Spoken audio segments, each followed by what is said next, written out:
منافق لوگ اثر و نفوذ حاصل کرنے کے لیے کیا کرتے ہیں؟ کیا پیغمبر صلی اللہ علیہ وسلم دوسرے کے باطن کو جانتے ہیں؟ نیک اور صالح لوگوں کو اگر حکومت مل جائے تو وہ کیا کرتے ہیں؟ آئیے ان سوالات کے جوابات جانتے ہیں آج کے ایپیسوڈ میں۔ بسم اللہ الرحمن الرحیم۔ ناظرین محترم، السلام علیکم ورحمۃ اللہ وبرکاتہ۔ سبیل قرآن کے اس تفسیر پروگرام میں ایک بار پھر آپ سبھی کا استقبال کرتے ہیں۔ قرآن وہ رہنما ہے جو انسان کو کبھی غلط راستہ نہیں دکھاتا، کیونکہ جو قرآن سے جڑ جاتا ہے وہ اللہ سے جڑ جاتا ہے۔ آج آپ کے سامنے سورہ بقرہ کی آیت نمبر 204 اور 205 کی تفسیر لے کر حاضر ہوئے ہیں۔ آئیے اس سے پہلے آیت نمبر 204 کی تلاوت کو اس کے ترجمے کے ساتھ سن لیتے ہیں۔ كتاب أنزلناه إليك مبارك ليدبروا آياته وليتذكر أولو الألباب بسم الله الرحمن الرحيم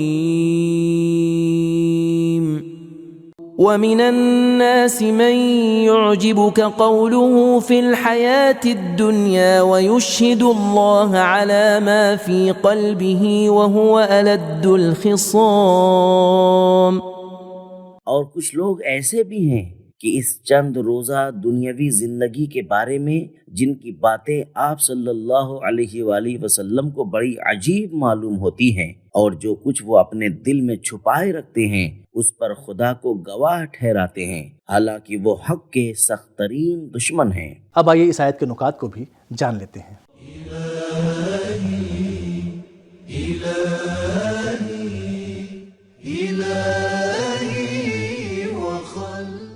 لدو کے معنی بہت زیادہ دشمنی ہے۔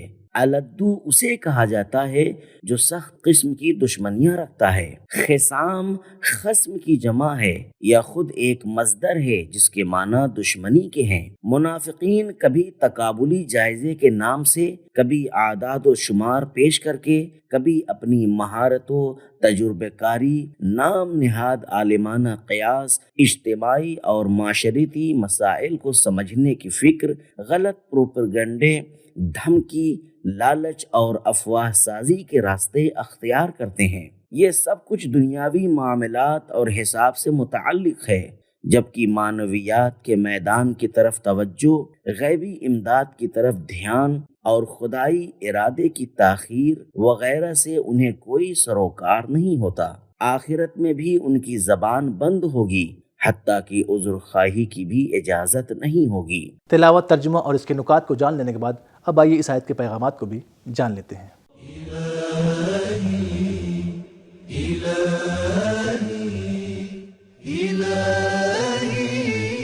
نمبر 1، منافقین کے خوبصورت ظاہر، چکنی چپڑی اور جادوئی باتوں سے دھوکہ نہیں کھانا چاہیے۔ نمبر 2، ہر طرح کی قسم پر اطمینان کا اظہار نہ کریں۔ نمبر 3، منافقین کا اثر و نفوذ حاصل کرنے کا ایک ذریعہ جھوٹی قسمیں ہیں۔ یشہد اللہ علی ما فی قلبہ، دشمن مقدسات کے مقابلے میں مقدسات کو لاتے ہیں اور مذہب کے مقابلے میں مذہب سے فائدہ اٹھاتے ہیں۔ اللہ اور رسول کی قسم کے ذریعے خیانت کرتے ہیں۔ نمبر 4، منافقین کی باتوں کا مرکز دنیاوی مسائل ہوتے ہیں تاکہ دوسروں کو اپنے اثر میں لے سکیں۔ نمبر 5، اللہ تعالیٰ اپنے پیغمبر کو دوسرے کے غیب اور باطن سے آگاہ فرماتا ہے۔ نمبر 6، جو لوگ جانتے ہیں کہ وہ جھوٹے ہیں وہ قسموں اور خوبصورت جملات کے ذریعے کوشش کرتے ہیں کہ خود کو دوسروں کا ہمدرد اور مخلص ظاہر کریں۔ اب آئیے سورہ بقرہ کی آیت نمبر 205 کی تلاوت کو اس کے ترجمے کے ساتھ سن لیتے ہیں۔ وَإِذَا تَوَلَّى سَعَى فِي الْأَرْضِ لِيُفْسِدَ فِيهَا وَيُهْلِكَ الْحَرْثَ وَالنَّسْلَ وَاللَّهُ لَا يُحِبُّ الْفَسَادَ۔ اس کی علامت یہ ہے کہ جب اسے حکومت مل جاتی ہے تو وہ زمین میں فساد پھیلانے کی کوشش کرتا ہے، کھیتوں اور بستیوں کو نیست و نابود کر دیتا ہے، اور خداوند عالم فساد کو پسند نہیں کرتا۔ تلاوت اور ترجمے کو سننے کے بعد اب آئیے اس آیت کے نکات کو بھی جان لیتے ہیں۔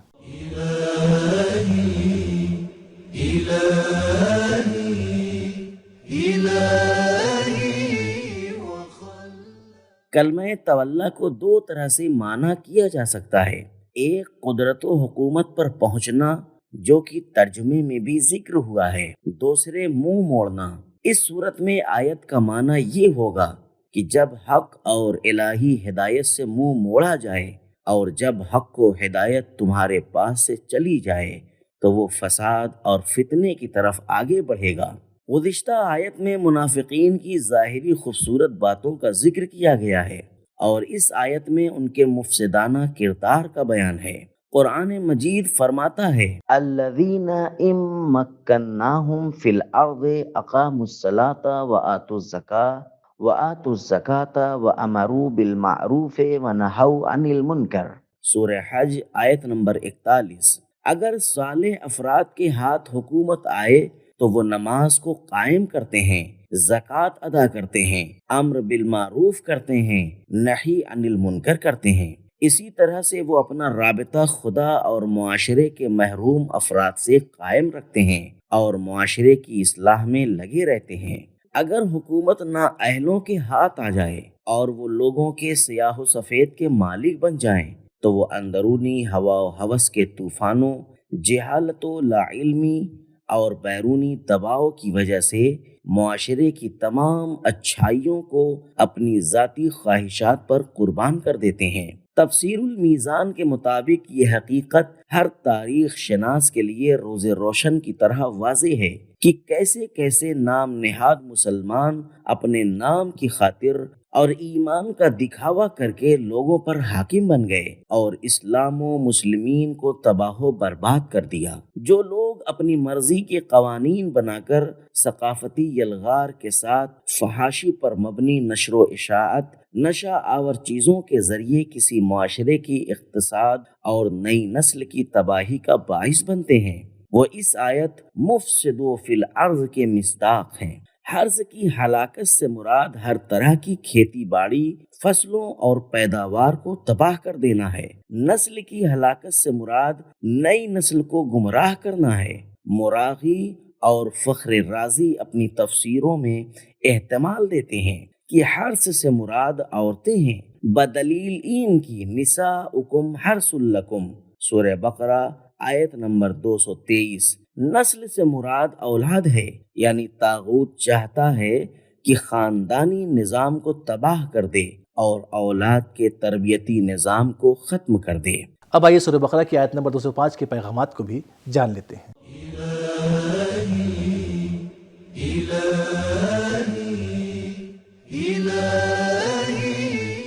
نمبر 1، اگر نااہل افراد قدرت و طاقت میں آ جائیں تو وہ ہر چیز کو تباہ کر دیتے ہیں۔ نمبر 2، سب سے بڑی تباہی قوم کی اقتصادی تباہی اور اس کی ثقافت و تہذیب کی تباہی ہے۔ تو ناظرین، ہم نے جانا کہ منافق اثر و نفوذ حاصل کرنے کے لیے جھوٹی قسمیں کھاتے ہیں اور اللہ اپنے پیغمبر کو دوسرے کے باطن سے آگاہ کرتا ہے، اور اگر نیک اور صالح لوگوں کے ہاتھ میں حکومت آ جائے تو وہ نماز قائم کرتے ہیں، زکوٰۃ ادا کرتے ہیں، امر بالمعروف و نہی عن المنکر انجام دیتے ہیں۔ تو ہمارا آج کا ایپیسوڈ یہ ختم ہوا، ملتے ہیں اگلے ایپیسوڈ میں، تب تک کے لیے خدا حافظ۔ سبیل قرآن، قرآنی سماج کی پہچان۔